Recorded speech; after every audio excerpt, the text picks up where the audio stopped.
Good morning, garden people, and of course, happy coffee. Today is the last day of May, and I can't believe that came as fast as it did. But it is here, and I have still yet to film a May garden tour. So, I woke up early today, it is before 7 a.m., to get out here in the garden and be able to show you guys around and hopefully post this video today.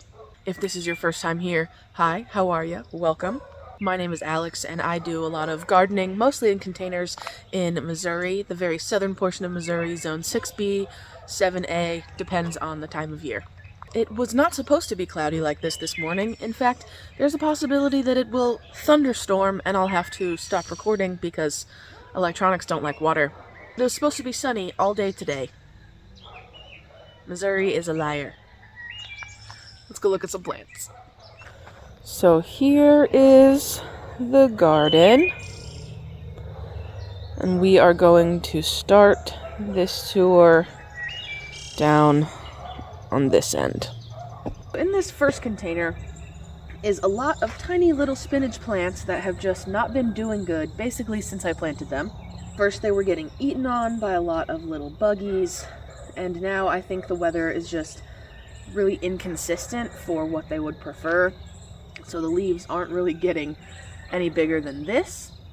This is Bloomsdale spinach that I planted from a pack that was 3 or 4 years old and had been just sitting out here in a container, like an empty container, just in the garden, getting rained on, the sun beating on them, hot, cold, whatever. And my mom and I found them while we were rearranging some stuff. And I just decided to plant them because nothing would grow if I didn't plant them. And I might not get to eat this, but that's okay. I learned some stuff. And then there are 1, 2, 3 bush beans in here. Those are Red Tail OG bush beans from Johnny's Seed. I have yet to eat any beans from those plants, but the plants themselves are doing great. These are the same kind of bush beans, the Red Tail OG. There's a missing spot because there was a couple of garlics in this container that I was letting get a little bigger that I have since harvested. And these tiny little guys are carrots. These are Bolero carrots, again from Johnny's Seed. They are a shorter carrot than a lot of other varieties, and they have like a blunt end instead of a really long skinny point. So that makes them a little bit easier to grow in containers and also a little bit easier to peel and store just because they are thicker rather than getting so thin at the end. The squirrels tried their best. You can see right here, there's no carrots in this whole section because the squirrels dug this up and flung it everywhere. I did my best to just put it back in the container how it was, so we have 5 or so carrots here that are a little bit too close together. But that's okay, a couple of small carrots won't kill me. Right here next to the carrots is an entire container of just a mesclun lettuce mix that I sprinkled in the whole container. You can see over on this side that I have been harvesting some of it to use in my dinners. It is a little bit peppery, kind of like arugula, and I don't love arugula, so I've been feeding a lot of this to my love bug. This right here is just a zinnia that I popped in the edge because why not? I'm not sure what color this one is. I didn't have them all individually labeled, so we'll find out together when it blooms. This container right here is where my garlic starts. Garlic is typically planted in the fall and harvested in the late spring, early summer. For me, I planted this in November. I expected to harvest it June-ish. Instead of basing it fully on the timing, I like to look for signs in the garlic itself that it's ready to harvest. So the leaves, when the plant starts to mature, will start to die back from the bottom, and these leaves are what creates that papery layer on the outside of your garlic. So you want about half of your leaves to die back on the bottom before you harvest, to ensure that there is a good paper around your garlic, that it won't rot during storage. Now, I have had a couple of weird things going on with my garlic. First of all, That container with beans had garlic in it, and it was the same exact kind as this garlic. It's called Nootka Rose Soft Snack Garlic. The ones in that container did not bulb up, and I mean at all. It looked like a leek or a green onion when I pulled it out. I've had a couple comments of people saying, like, you got juked basically. That is an onion, not garlic. And I promise it's garlic. I went back and watched my videos to make sure that I did indeed plant that with garlic, and I took apart the garlic head myself. Like, I bought it as a full head, and I took it apart into cloves to plant it. It's for sure garlic, I promise. Unless garlic can grow into an onion, it was garlic. But there was no heads on it at all. But these ones look a lot better than those ones did, so I'm hoping these ones do head up for me. Except this one. This one looks like it already split and is trying to grow more, but it's fine. I'll get garlic either way. After that, we have this container, which is fully planted out in onions and also some grass. These are Calibra onions. They are another hybrid variety from Johnny's Seed. These are starting to bulb up now. You can see that the bottom is starting to get bigger, and here too. So that's very exciting. These onions are doing much better than the previous onions I have grown. I think I started 3 varieties, and the Calibra is for sure doing the best. The leaves are really close together, and the stalks are really strong. I'm really loving these. Here in the front is right now just an empty container. There's a little started Gaillardia sitting right here. There was spinach in here before I planted that spinach down there, but it bolted once the spring started to get warmer, so I just went ahead and pulled it out. This container, I believe, will be used for cucumbers in not that long, so I've just left it empty. Next 4 containers, so these 2 and these 2 are all Vietnamese soft neck garlic, and as you can tell, some of them are harvested. Now, this might have been a little bit early, but I was already worried because of the cloves or the heads out of this other container that did not produce well, and I just wanted to know if they were bulbing up at all. At the same time, these garlics looked like this in the container. They were all folded over and falling down, which is a great way to let bacteria and disease into your plants, and they can potentially rot. And I did not want that to happen, so I just went ahead and pulled them, and some of these are actually a very good size. I am absolutely happy with those. This is 8 heads of garlic right here. There's another 5 in just this container, and then 1, 2, 3 more containers of the Vietnamese soft neck that I hope is delicious. Last thing I want to tell you about the garlic is there's a bunch of wonky things happening. I already told you that the ones down there didn't bulb up. They looked like onions. These ones started falling over at the base before all of the bottom leaves were even dead. I could have left them in there longer if the tops weren't so broken. And there were scapes on my soft neck. In the same way that people kept telling me that that garlic was onions, people keep telling me that this soft neck is hard neck. And it's not. I assure you it's not.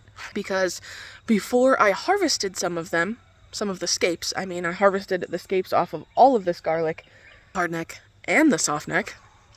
And when I was harvesting the scapes, I bent the stalks of what I thought was soft neck, and it was indeed soft. There's no hardness in there at all. And the scapes looked a little different. The flower head itself was a lot bigger, and the green of the scape, I guess, was really, really thin. So I don't know what's happening with that. The only thing people can tell me is someone lied to you. That's actually hardneck garlic. And I really don't think it is, considering I started it from garlic myself, and the only ones that had a hard neck were the Leningrad over here, and those are supposed to be hard neck, these last 2 containers right here. So call me crazy, but I'm pretty sure there's garlic scapes on my soft neck garlic. The only thing I can find online that isn't people saying that you're lying is that soft neck garlic does produce scapes, and that it just takes a very specific set of circumstances for it to happen. Somebody even said softneck garlic can produce scapes, you just basically have to align the stars. So apparently I've aligned my stars because all of my softneck is producing scapes now.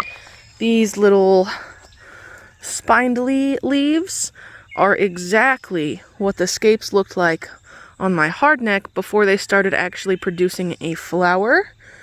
So I am pretty dang sure that these are scapes. And this is a container of the same Vietnamese softneck garlic. And here is proof that there was scapes on it that I harvested. Not only on one or two, but on quite a few of them.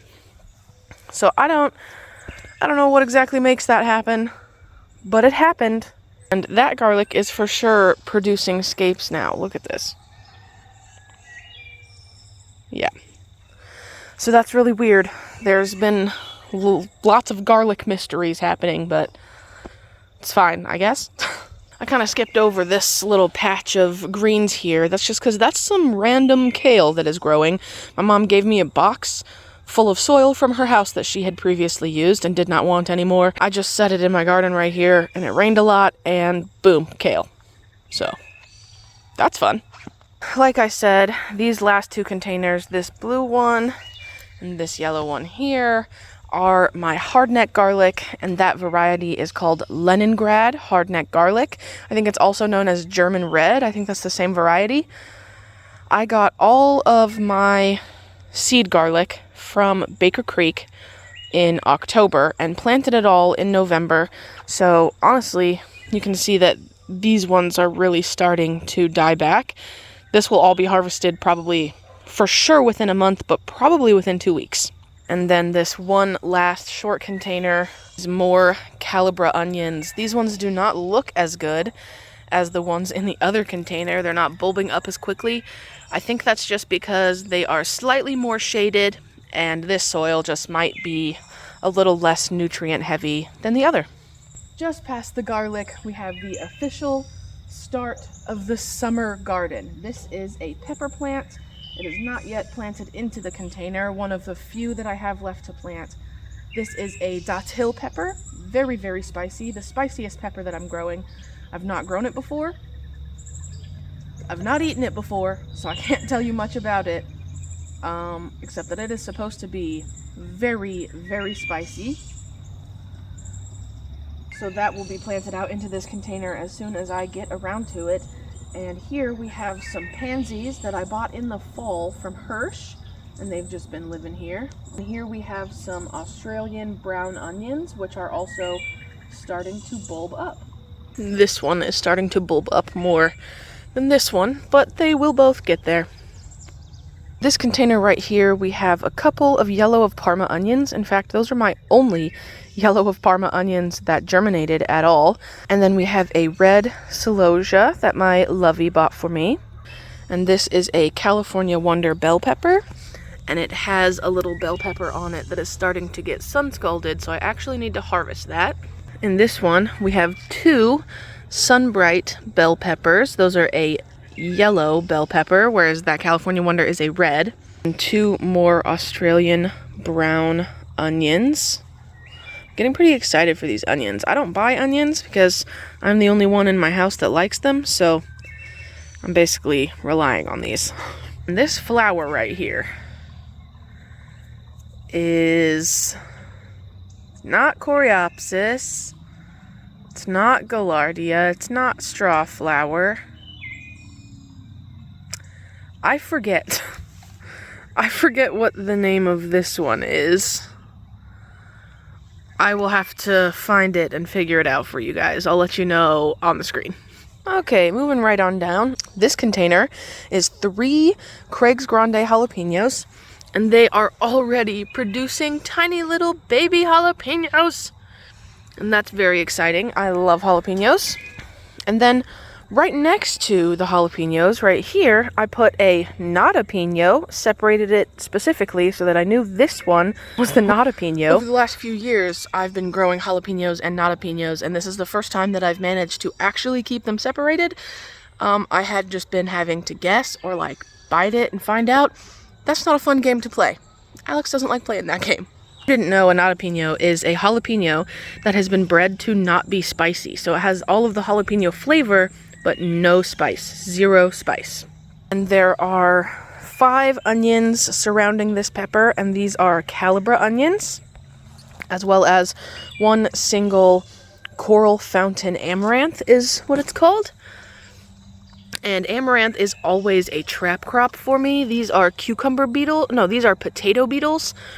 And they love this amaranth, and they do every time I grow it, which is perfectly fine because that means they're not on my other plants. I have this container right here, and this one has 2 jalapeno peppers and 1 banana pepper. So the jalapenos are separated from the jalapenos, and the banana peppers are sweet banana peppers, so I shouldn't have to worry about anything in this container being spicy. And then we have 2 zinnias. I don't really remember what color, and all of my zinnias were not individually labeled, so one of those does have a tag, actually. Yeah, this one has a tag. This is a Queen Lime Blush zinnia here at the front, and I don't know what kind that one is. We have switched sides, but that's fine. Right here is the remnants of me moving containers to under the trellis over here, and this area just needs cleaned up, obviously. So just on the other side of the jalapenos and banana pepper, we have this container, which is a polka dot vinca that my love bug bought for me,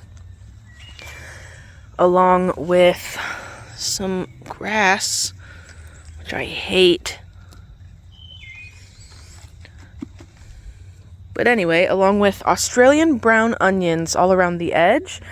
And this is a Rio Grande Verde tomatillo, which something has eaten on, obviously. That's interesting. Tomatillos get really, really big, so I just have 1 in this container. And this one are some more Australian brown onions around the outside. This is a serrano pepper, and it looks really thin and spindly. I don't really know why, but it'll grow back or it won't.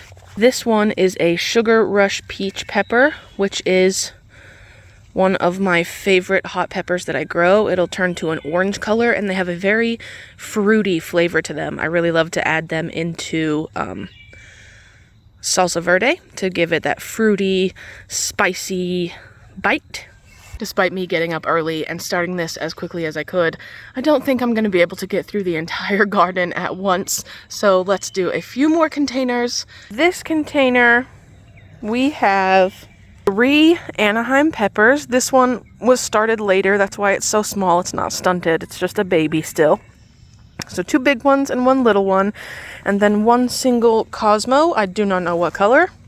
Try to interplant flowers as much as I can without taking up more of my container space than I need to, because I love my garden and I want it to be pretty and I want the pollinators to love it, so I just try to include things for them. This container is 1 dazzling blue kale, 1 Nero di Toscana or lacinato kale, also called dinosaur kale. This is the one that gets the really, really long leaves and has the really wide stem. Whereas this one has like a thin stem in comparison to the leaves. Then an Italian oregano plant. This is actually one of the ones that we harvested together a few weeks ago, and it doesn't care. It doesn't even look like we harvested from it. Another dazzling blue kale.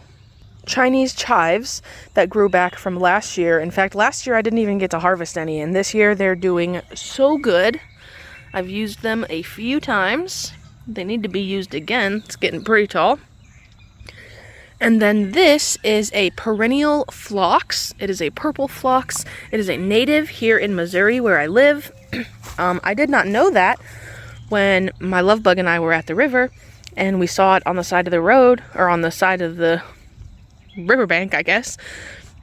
And I had noticed how it flowered. There's no flowers on it right now, but when there are, they twist up together, and then instead of just opening like flat like that, they untwist and open slowly. And I just thought it was so cool, and he wanted me to have it. So he used a stick to dig it up, found a grocery bag in our car, and took it home for me. And then we also just have one Calibra onion over there. And these are two dwarf snapdragon plants. I don't remember the exact, it's Snapshot Yellow and Snapshot Burgundy, I think. One's yellow and one's like red and pink. So those are going to be pretty. Those are a perennial, as long as it doesn't get too cold. My my Snapshot Red, that was a really big plant, about as big as that, died over this past winter, which was very sad, so I replaced it. Okay, moving right along. These peppers look really yellow for some reason. I'm not really sure why. I think the Sugar Rush Peach just kind of tend to look yellow in the leaves to me. I'm not sure if that's just how they grow or if I am neglecting them in some way. I have fertilized them the same as I've fertilized the other ones. There is slow release granular fertilizer in this container. They have plenty of water. I don't know, maybe they're just more of a yellow plant. So all three of these are Sugar Rush Peach peppers. I told you, I love the Sugar Rush Peach peppers. They are pretty spicy, but if you just use a couple in a salsa that you're already making, it adds such a good spice and fruity flavor. And then in here with it is just one Cosmo. Again, I do not know which color. They were not individually labeled. We will just have to wait and find out. This little container is my chocolate mint. I thought I killed it over the winter because I put it on my porch, which has an overhang, so it wasn't getting any rain. It was really dry. There were no plants coming out of it at all. Not even these little grasses that are growing were not growing in there. So one day, I gave it a good soak, added some fresh potting soil on the top, gave it another good soak, and waited, and this is what we have. It is looking gorgeous. I will probably soon take this out of the pot and chop it into quarters and then replant it into a bigger container just by itself again, so that I can still have this and smell it and love it, but it can do better. If you like Andes, the chocolate and mint candy, you will like this, at least the smell. And I do have plans to harvest some of this and steep it in my coffee creamer. Maybe hopefully have some mint chocolate coffee. I'm gonna finish these 4 containers and then I've got to get out of here. These 2 peppers are the ones that have been in the garden for the longest, and they've actually grown a lot since being put in here. I had to restart these peppers because all of my starts of this kind sold at the festival. So these are Pippin's Golden Honey peppers. They are about the size and shape of a jalapeno, but they taste like the snacking peppers that you can buy in a bag at the grocery store. They're supposed to be very good, very sweet, so I wanted some of those. After I'll plant flowers or something else in here with them, and I just haven't gotten to that yet. Here are 2 more peppers that haven't made it actually into the container yet, but that's all right. These are both Serrano peppers. Serrano peppers produce so much. Look at this tiny plant and how many peppers are on here. That's pretty ridiculous. I'm probably going to use these pretty soon. And then I think this is just a Lemon Queen sunflower. It's not a dwarf sunflower.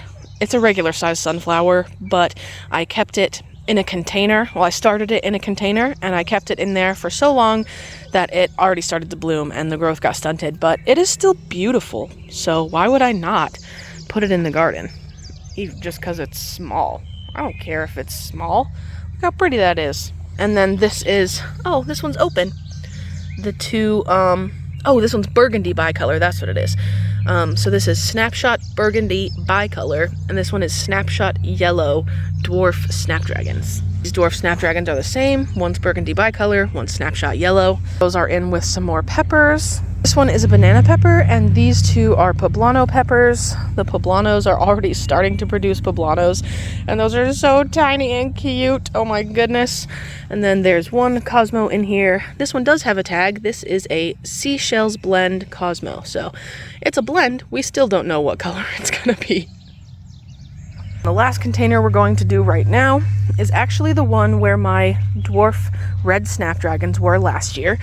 Here are some sticks that they left behind, and I think that they reseeded themselves. So this right here, this, and these little babies, I think these are all little snapdragon babies, which is why I have left them in here.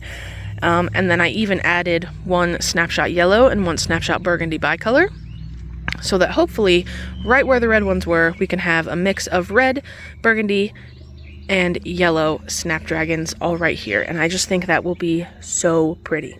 Then in with those, we have 2 California Wonder bell peppers. These are the red bell peppers, and then 1 Craig's Grande jalapeno.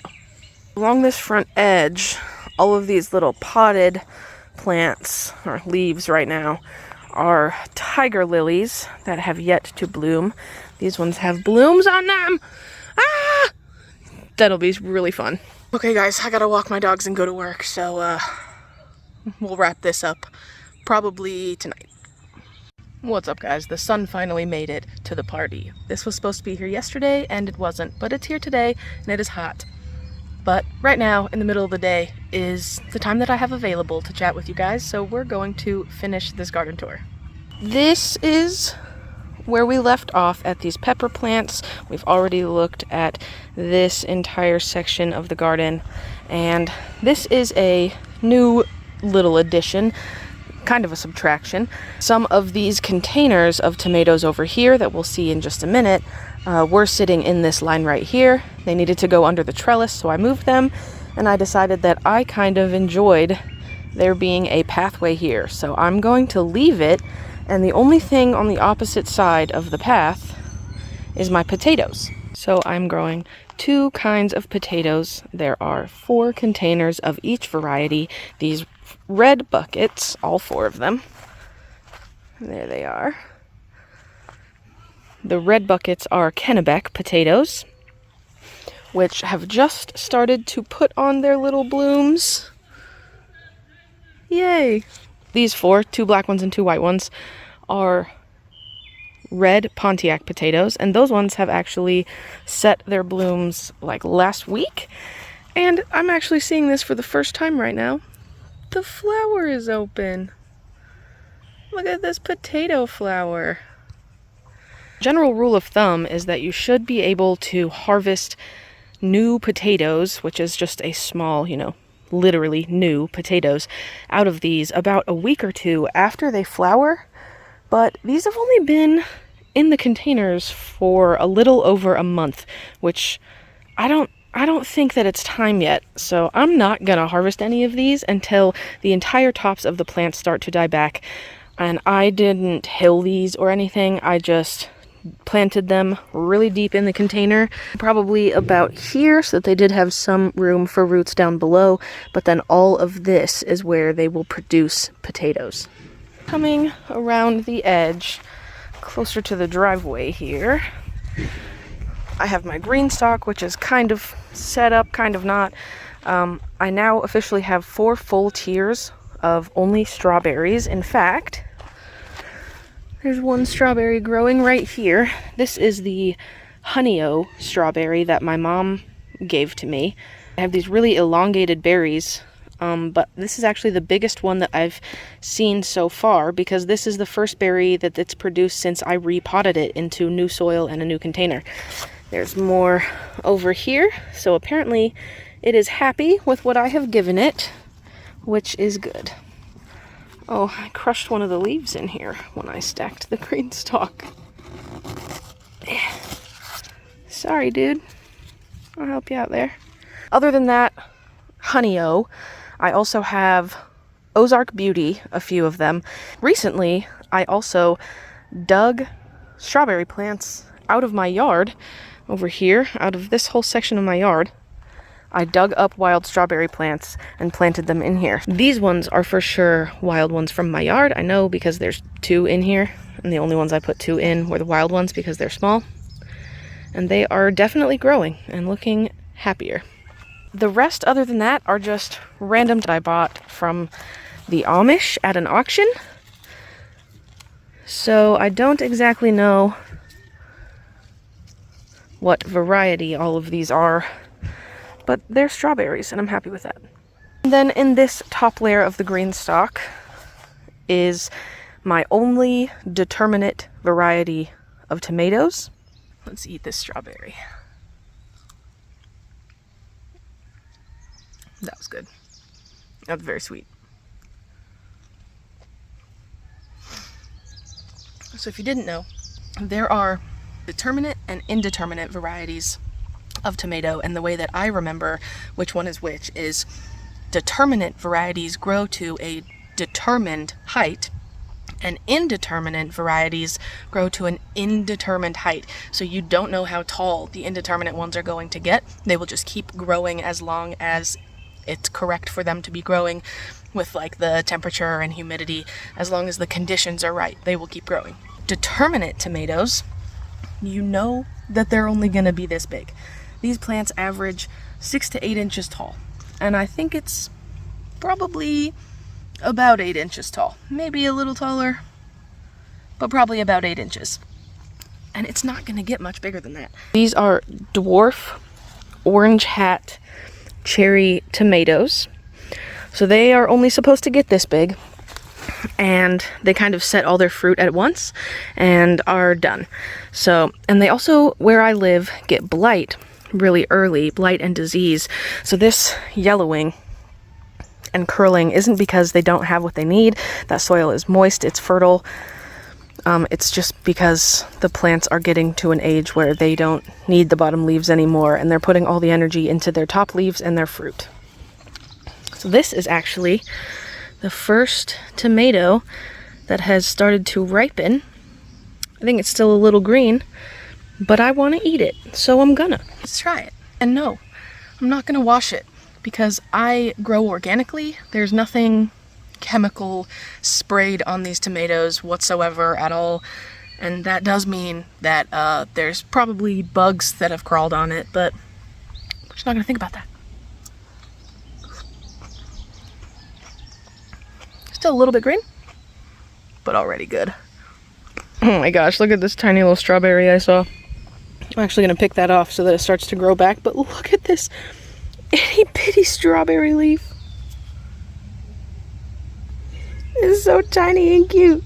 That is everything that's in my green stock, just the few types of strawberries that I actually know, being Honey-O and Ozark Beauty, and then random ones that I bought from the Amish and random ones that I dug out of my yard. But hopefully those will give me lots of berries next year, if I can keep them alive through the winter. I think I'm gonna buy one of those green stock covers. They're like a big tubular sleeve that you can slide over your green stock over winter. A lot of my strawberries died over winter, so I'm probably gonna buy that this time around. And then just to the right, we have my pile of junk, basically. There's just all of the random terracotta and plastic pots that I've accumulated, as well as this like bucket wheelbarrow thing. A lot of big like outdoor pots that I haven't used. These are ones that I recently took soil out of for this other project over here that you are about to see. Here are some strawberries that I dug out of the yard that I couldn't fit in the green stock, so I just plopped them on top of this container that already had some soil in it. That looks like an old Christmas decoration. I don't know. I do have some more full-sized buckets that I need to fill. I just need to go through in my yard, like here where this soil is piled and where all these little trees and stuff are, to fill the bottom with something that isn't soil, because good soil is expensive. I don't just have it on hand. I do have some compost in my compost bin, but I don't want to fill it with only compost either, because that's going to be really rich and thick. I don't like growing most things in terracotta pots because they dry out so fast here that I just can't keep up with watering them. So this big terracotta pot maybe I'll keep, and there's another one, this one, that's like paint coated on the outside in green. That one doesn't dry out as fast. I'll keep that. But there's a lot of them that are already broken and such, and I think I'm going to use these for a new hobby that I have recently seen. And it is building like little miniature castles and stuff out of stone. And I was thinking I could break those apart on purpose and use them for like tile roofing pieces, like make it look like shingles. I don't know. But I can't bring myself to throw away perfectly good terracotta and pots and stuff. So I keep it, but I really don't like to use it for plants, so I'm trying to figure something out for that.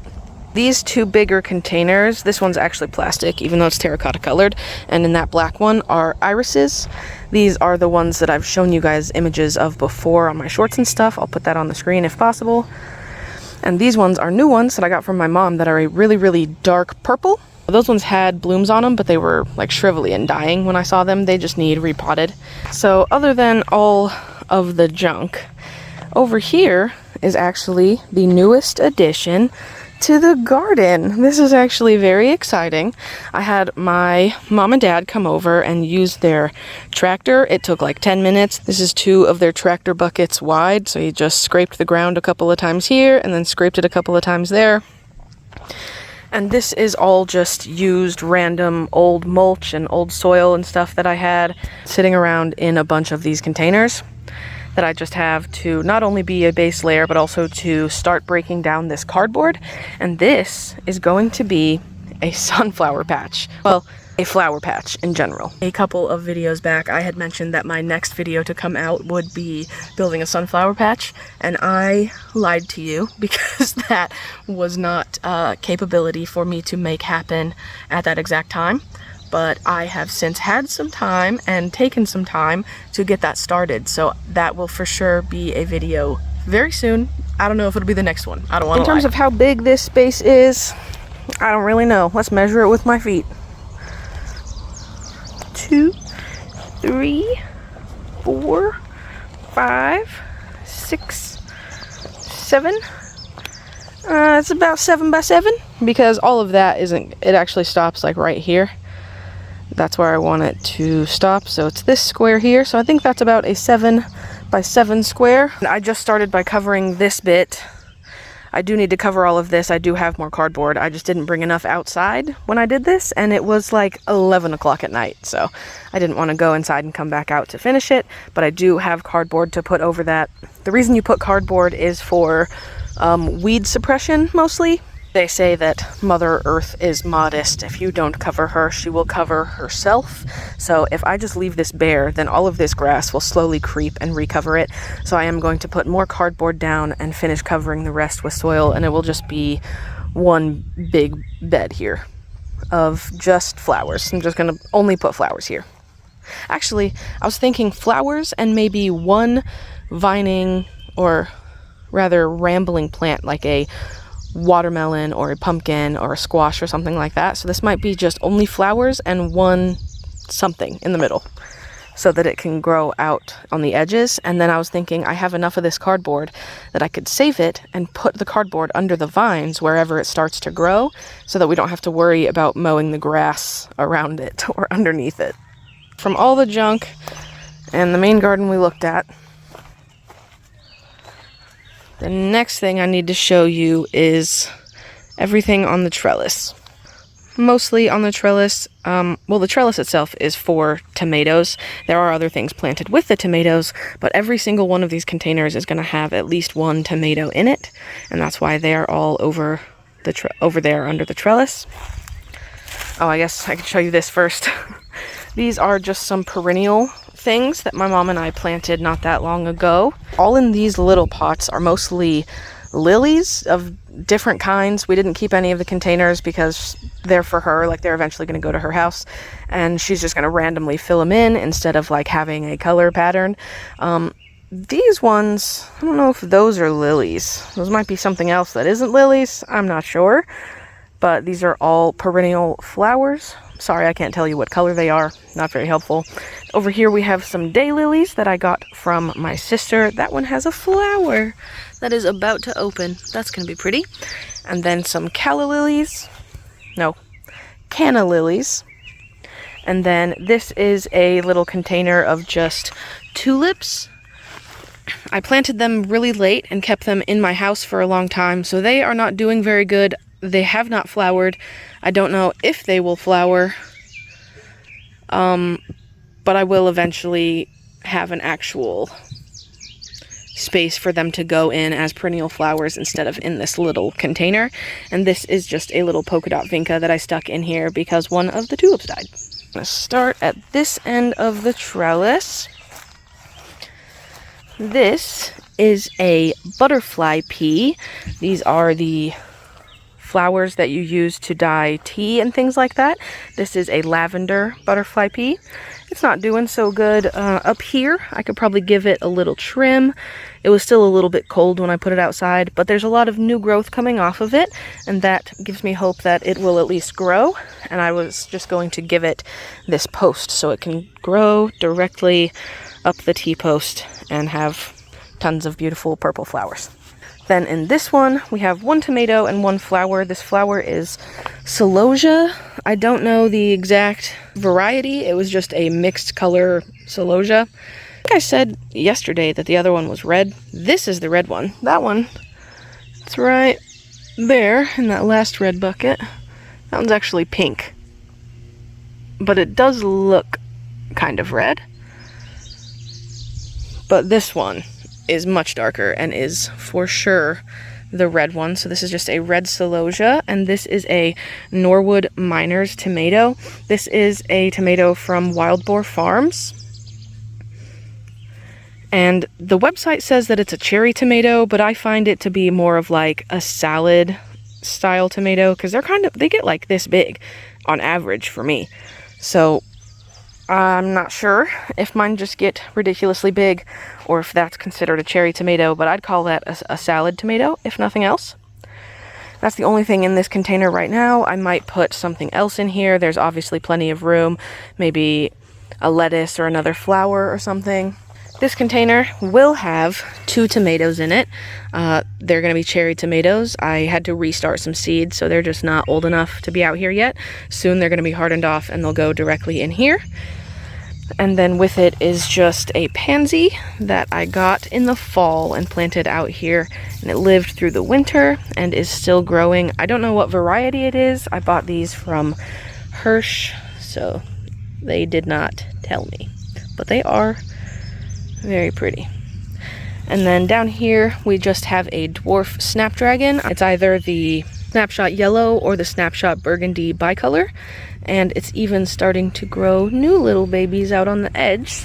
This next container we have 2 tomatoes and 1 thyme. This is the thyme that we harvested together, and I gave it a very good chop and it has fully grown back. I'm talking, I chopped it like down to here, and it's just easily growing back. All of this is brand new growth since cutting it. I chopped it like depth-wise to get rid of all the strong roots over here so that this tomato had more space, and they are growing back with a vengeance.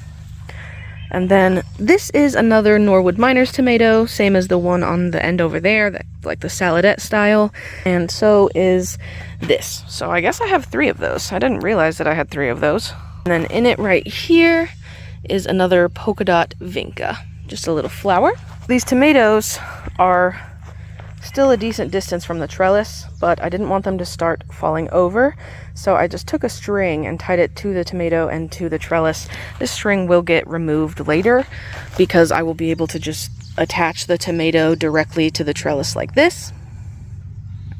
But they needed a little bit of support for right now. The trellis is so far away from the containers because the T-posts were taller ones than we asked for. We asked for 8 foot, and I think these are 10 and then pounded into the ground, so they're still like 8 foot plus feet off the ground. So we left some space at the top, but wanted it to be close enough that I didn't have to use these strings for an extended period of time. It's probably just a few more weeks worth of growth and I'll be able to cut those strings off. These next 2 containers are only flowers. I wanted to have a nice pop of color in the garden with just flowers, so the bottom of these containers is filled up with old soil and old mulch, like this mulch that I use. It's actually pet bedding for like rabbits and stuff. This one I got in bulk for $5 for a like 40-gallon trash bag at an auction, but usually I just buy it from Walmart, Tractor Supply, that kind of thing.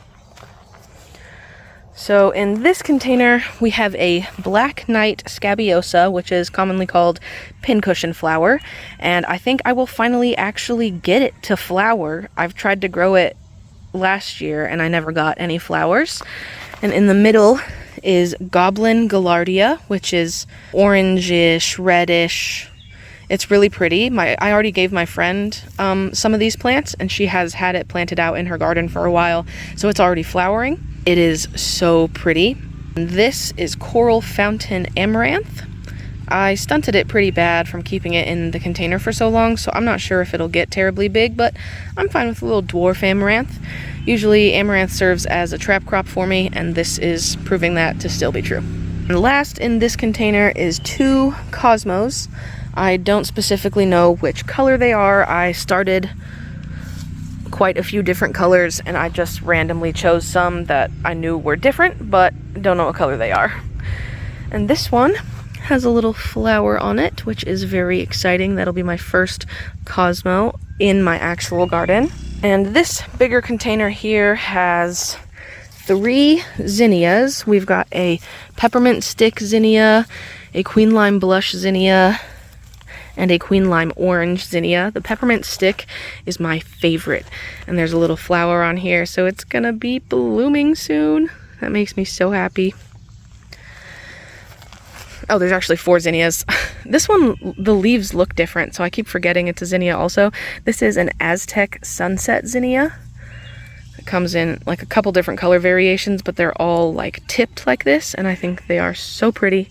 So that one's just right in the middle. It was growing a little wonky, so that's why it looks so small and full instead of tall, but it'll figure itself out. And then here in the front is a couple different kinds of nasturtiums. So this is the Orchid Flame nasturtium, and it stayed in a container for a long time, so it's a little unhappy, but it is starting to green up. In the middle is a dwarf rainbow sweet alyssum, and it also has tons of new growth coming from the bottom. So these flowers will range from a purple to a pink to a white, and it just kind of stays this small little bush. And this is Alaska variegated nasturtium. This has orange blooms on it and little variegated leaves, which I think are so pretty. The variegated leaves is why I bought these, actually. So the thought is that all of these zinnias will be tall, and everything in the front will just kind of spill over the container and hopefully be just, like I said, a nice pop of color.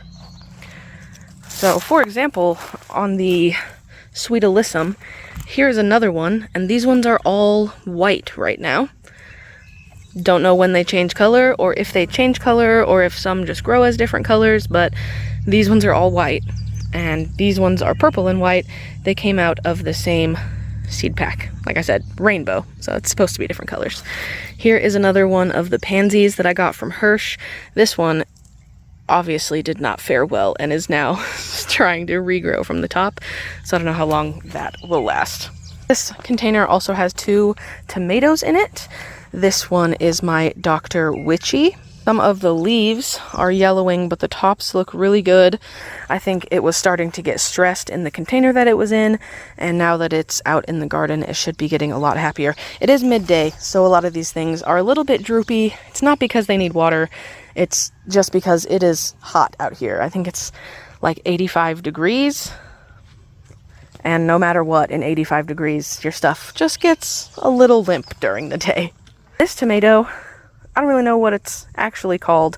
I have dubbed it my Russian stripy tomato. I'll put a picture of it on the screen. I bought it at the festival from a Russian woman who had her family send some seeds, and this one was just a nice big slicer tomato, which is what I wanted, and it is growing so well.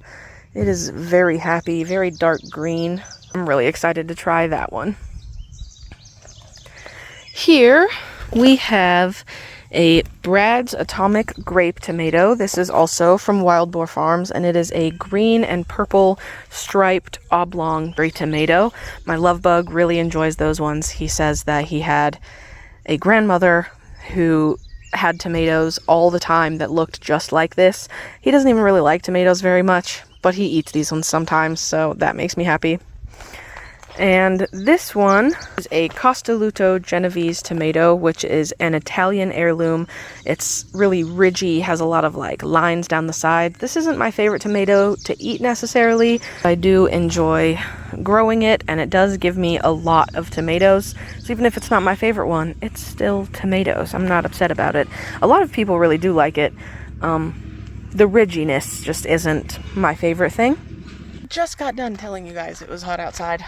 And then my phone legitimately overheated and said I couldn't use the camera. So I went inside and held it in front of the air conditioner for a minute, and I'm almost done with this tour, so let's get it done. Okay, so that was the Brad's Atomic Grape Tomato, the Costaluto Genovese, and some Italian oregano that we previously harvested and is growing back with a vengeance. Here in this container is some English thyme. All of my thyme is English thyme. This one is flowering again. We also cut back this one. You can see all the sticks from where we cut it and all the new growth that is coming out of them. It is not at all upset that we gave it a big ol' haircut. This is Nero Toscana kale, the dinosaur kale. This is one of my favorite kinds. I will probably always grow it. Then this is a Sunrise Bumblebee cherry tomato. This is the only one that I had that lived, and it is my favorite cherry tomato, so I had to plant it. I did start more seeds, so I'm gonna have plenty of cherry tomatoes, but I just can't help it. I have to try and save them. Then in this last container, we have 2 tomatoes, 2 dwarf snapdragons, a polka dot vinca, and this pansy from Hirsch. I don't know what variety this is. This is 1 Snapshot Yellow and 1 Snapshot Burgundy bicolor. I'll probably end up cutting off the tops soon because they are pretty crispy. This tomato on the left is a yellow pear tomato that I bought at my local grocery store. It is doing really well. Yellow tomatoes are my favorite, and I've not grown a lot of pears, so I thought that would be fun. Since it's a cherry tomato, I don't prune it as harshly as slicing tomatoes, so it does have this other big branch that I haven't decided if I will keep yet or not. And this one is a Napa Rosé cherry tomato. I thought it was Napa Chardonnay. I'm incorrect. It was Napa Rosé. There's quite a few little tomatoes on it. This is a pink cherry tomato. This is also from Wild Boar Farms. Close it up a little. This one's actually reaching the trellis itself already, which is super cool. And then the only thing left over here in the main garden is my compost bin, which I honestly don't even usually show you guys, but why not? This compost is almost ready. I just put my last big batch of nitrogens in there, which was just a little bit of kitchen scraps, but mostly was all of the broccoli that I chopped out of my garden recently. The leaves and stuff, rather, not the actual broccoli. I ate that, obviously. Then the rest of the plants that I have growing outside are up here by my house because it's basically like my seedling station that I've been taking plants from to put into the garden, and it is dwindling greatly. So here it is, not a lot left.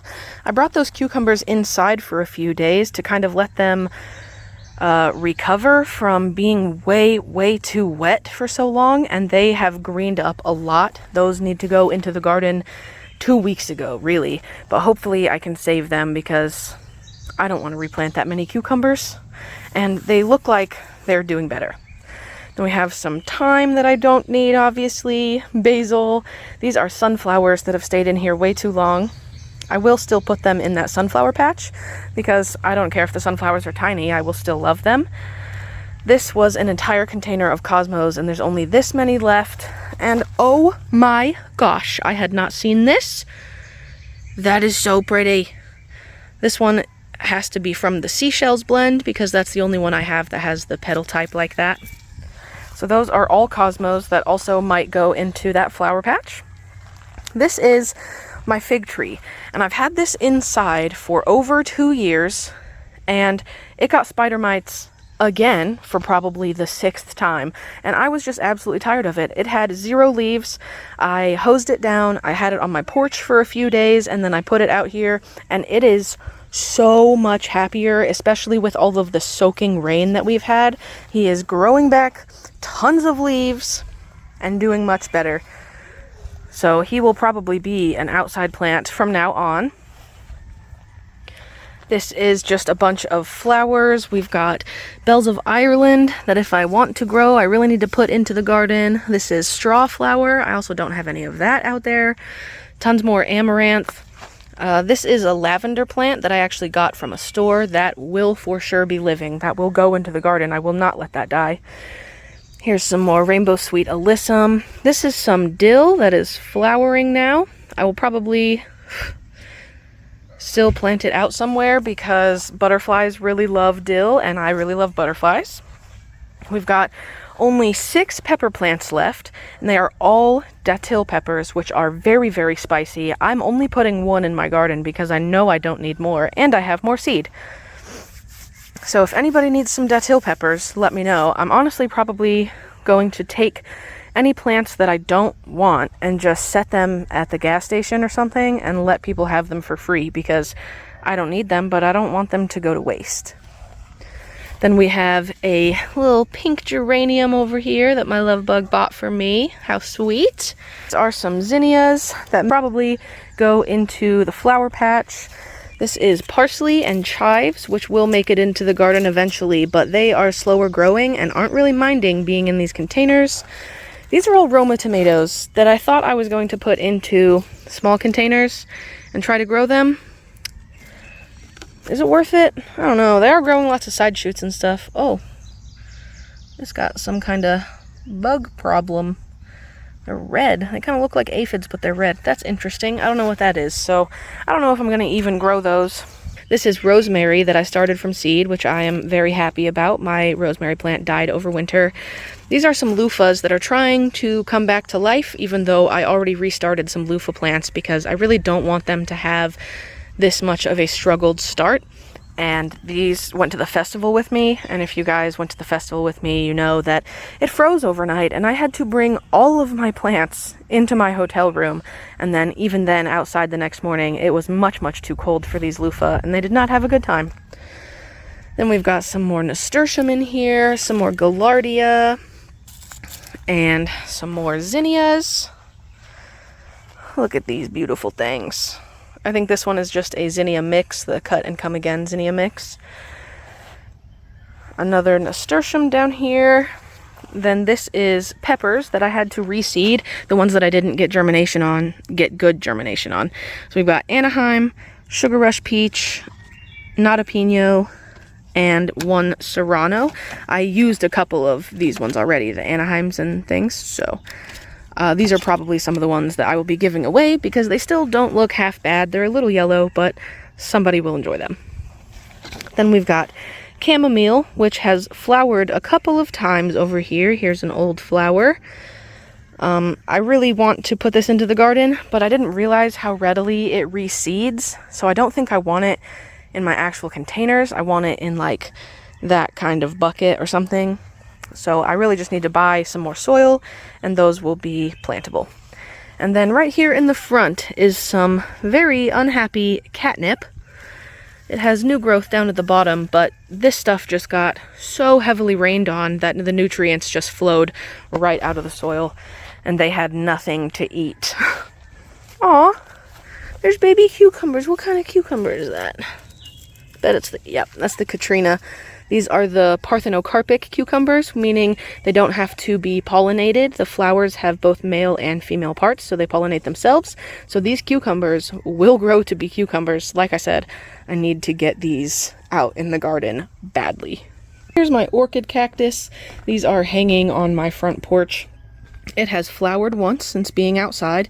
It is much happier out here than inside. Lots of new growth. All of this is new growth, all of these little stick-looking things. And last, this one was also hanging on my porch. It's just hard to video hanging on my porch without showing my whole front of my house and stuff. So this is a geranium that I bought at the festival. Actually, I traded it for a loaf of bread and 2 cinnamon rolls, and it is gorgeous. It's flowering again. It did get knocked off the porch once, so some of the soil is missing and needs a little bit of help, but he's happy nonetheless. Okay, everyone, that is officially the entire garden, aside from the few seedlings and things that I have growing inside the house. I don't know where May went. It came and went so quickly. Today is technically June 1st, but I didn't have time to finish the garden tour yesterday, but I wanted to finish it. It still counts. It'll be fine. I technically was on my lunch break while doing this, so I gotta head back to work. Still wanted to say thank you guys so much for watching. I really appreciate you being here, and I will see you all in the next one.